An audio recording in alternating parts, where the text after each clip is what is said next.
Disclaimer: this content is intended for a mature audience only. Viewer discretion is advised. The sound of water still clung to the air like a secret not yet dried. I hadn't even finished wrapping the towel tight when I saw him. There, standing just beyond the hallway, backlit by the soft afternoon light that poured in from the kitchen window. He wasn't supposed to be there. But he was. Still. Watching. And then, he smiled. Not wide. Not careless. But soft, like someone who had just discovered something they hadn't meant to, and decided not to look away. I froze, heart caught between the drip of water down my spine and the heat of something I didn't have a name for. He didn't speak. Neither did I. Just silence between us, thick, almost velvet. His name is Eli. 23. Just moved back home. Our parents were friends. I watched him grow up from across the fence. Now he wasn't a boy anymore. And I couldn't ignore it. The way he walked was different, like he belonged to every room he stepped into. The way his eyes lingered, like he was always remembering something important about you. I told myself it was harmless. That he was just being polite. That the way my breath caught when I saw him wasn't anything at all. But now? After this? I retreated into my room with the towel clutched too tightly, heart thundering in my ears. I should have been embarrassed. Maybe even angry. But I wasn't. Not really. Because the truth was, I hadn't locked the door. He'd been coming around more often lately. Fixing things. Asking if I needed help carrying groceries. Always with that smile that didn't say too much, but always seemed to know more than he should. There's a quiet, careful edge to him. Like he notices what others don't. And I hadn't realized just how seen I'd felt, until now. Maybe this was a mistake. Maybe nothing would come of it. But the way he looked at me then. As if I was the secret worth keeping. That moment changed something. And tomorrow, when he comes by again, I wonder if he'll mention it. Or just smile, like nothing happened. The next morning was quieter than usual. I made coffee, slowly, letting the sound of the drip fill the kitchen while the sunlight painted long lines across the counter. My hair was still damp. The towel from yesterday, folded neatly on the chair like it hadn't witnessed anything at all. I didn't expect him to come. But he did. Eli knocked once. That same gentle knock he always used, never loud, never rushed. When I opened the door, he wasn't smiling like before. Not quite. Just looking at me, eyes steady, a little cautious, like someone walking barefoot on thin ice. "Morning," he said, voice soft. I could tell he was waiting for something. A reaction. Maybe regret. Maybe blame. But I didn't give him any. "Morning," I echoed, stepping aside to let him in. He brushed past me, warm and quiet, like summer wind. And I realized I'd gotten used to him being here, his presence filling the space in a way that felt almost too natural. He came to fix the loose cabinet door. But we both knew that wasn't why he was really here. Still, we played the part. I watched him crouch by the sink, sleeves pushed up, fingers steady. And I thought about the way he looked at me yesterday, like I was something he didn't mean to want, but couldn't help noticing. He glanced up once, catching me staring. Neither of us looked away this time. "You okay?" he asked. His voice carried weight, not just concern, but care. Like he meant it. Like he noticed things about me that others missed. "I don't know," I said honestly. "Should I be?" His lips tugged into that same small smile again, not mocking, just knowing. "No rules here," he said quietly. "I just didn't want you to think I was being disrespectful." I nodded, heart suddenly tight. Because the truth was, I didn't feel disrespected.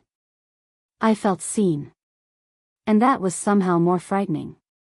He stood up slowly, wiped his hands, and looked at me like he wanted to say something else, but didn't. "I'll see you tomorrow," he said. And as he walked out, leaving behind nothing but the faint scent of cedar and sunlight, I wondered what would happen if I didn't close the door right away. That night, I couldn't sleep. Not because of what had happened, but because of what hadn't. Eli's silence lingered longer than his words, echoing in the corners of the house, brushing against thoughts I'd kept sealed for years. It wasn't just about the towel. It was about timing. And how life, sometimes, chooses the worst moments to open doors we thought were already closed. I'd been through a divorce 2 years ago.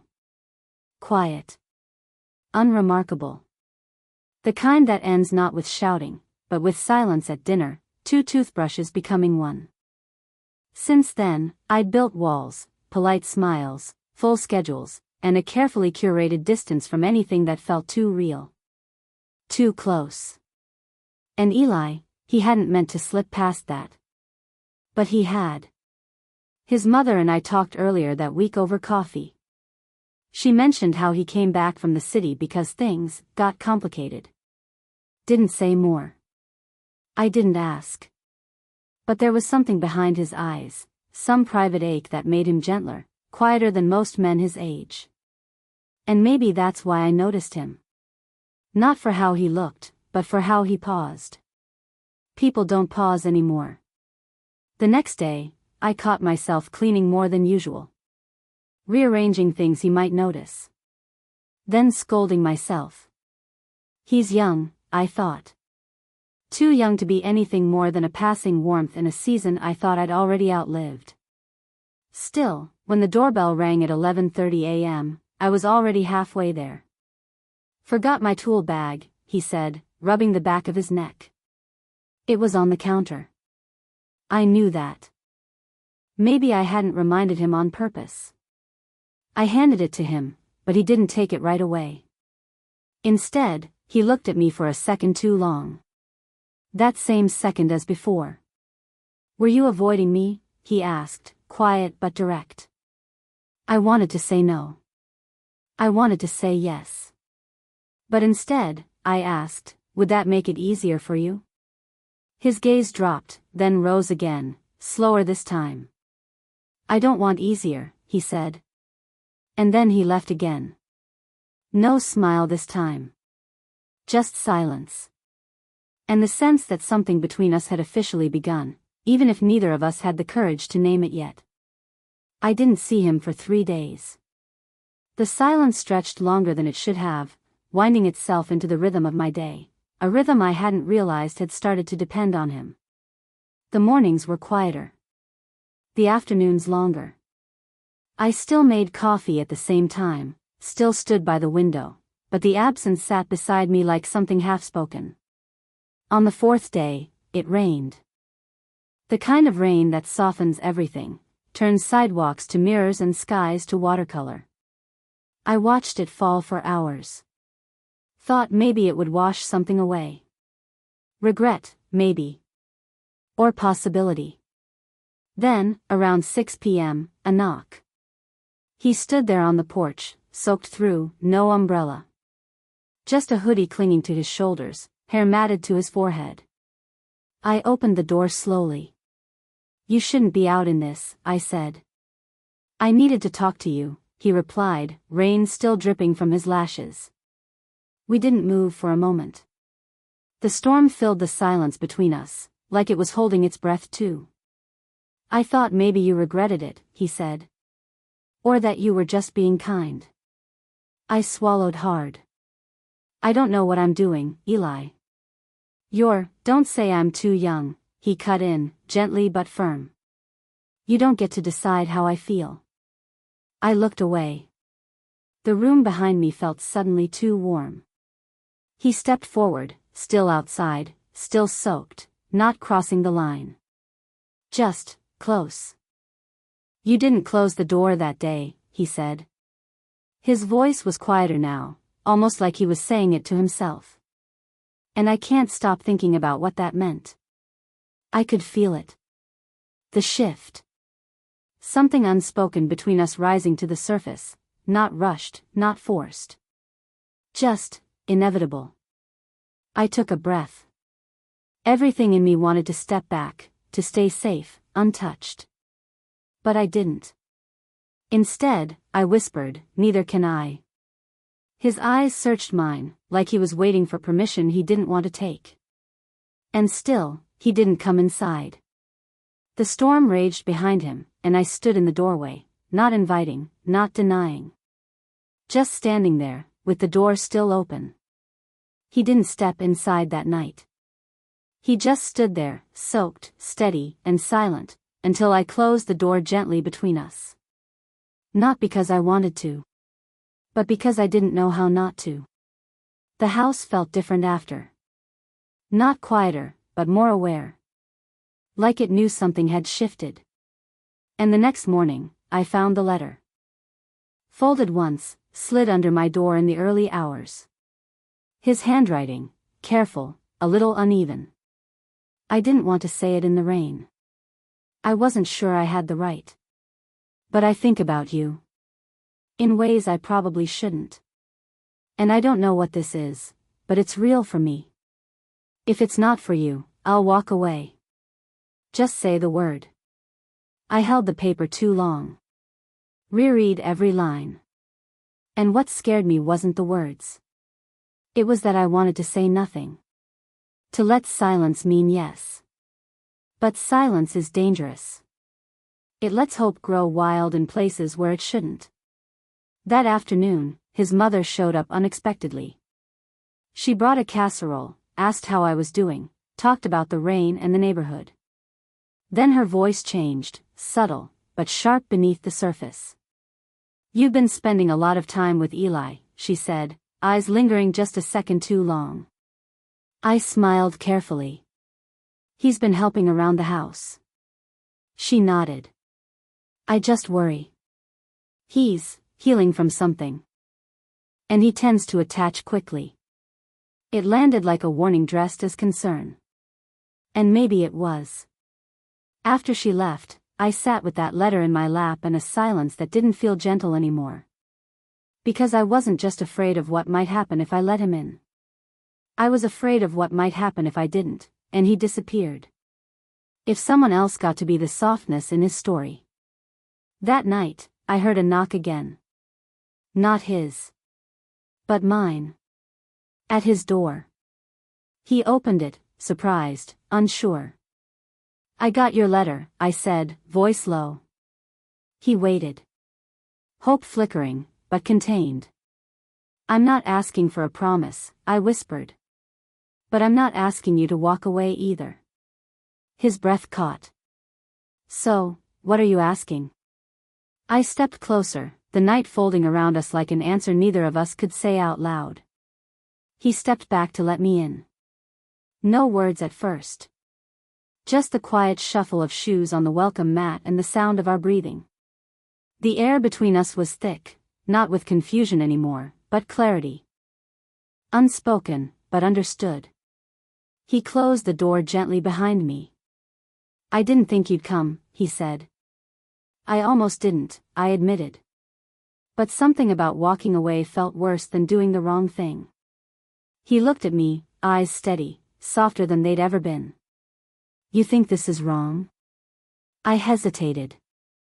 "I think it's complicated." He nodded. "That's fair. But I've had enough of simple things that don't mean anything."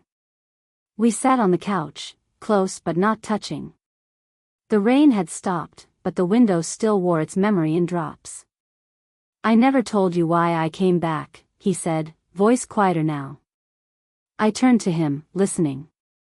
"There was someone in the city," he continued. "It wasn't a bad breakup. Just empty. I kept trying to be enough for someone who didn't really see me." I swallowed. "And now?" He looked at me, truly looked.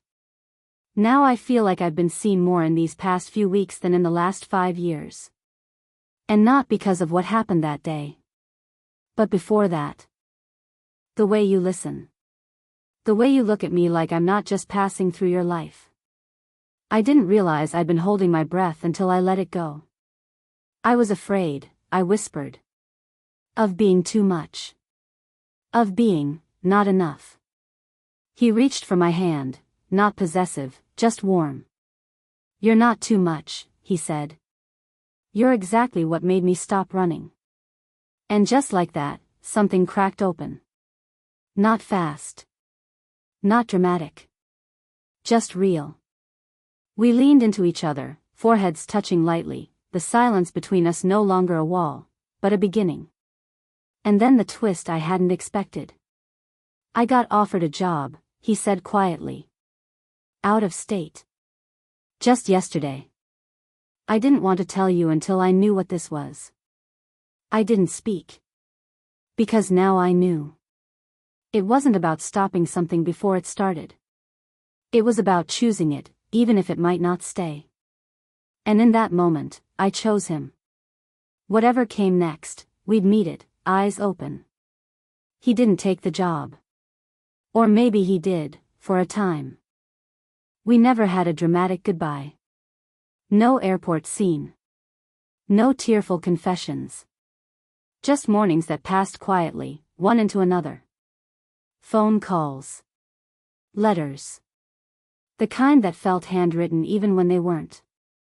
Sometimes, love isn't about grand gestures. It's about who you think of first when the house is silent. We gave each other space to grow. He left for 3 months.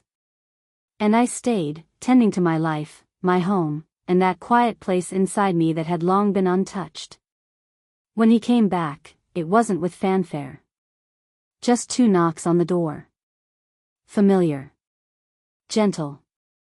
Like nothing had ever really left. I missed the way you make coffee, he said with a smile. I missed the way you notice, I replied.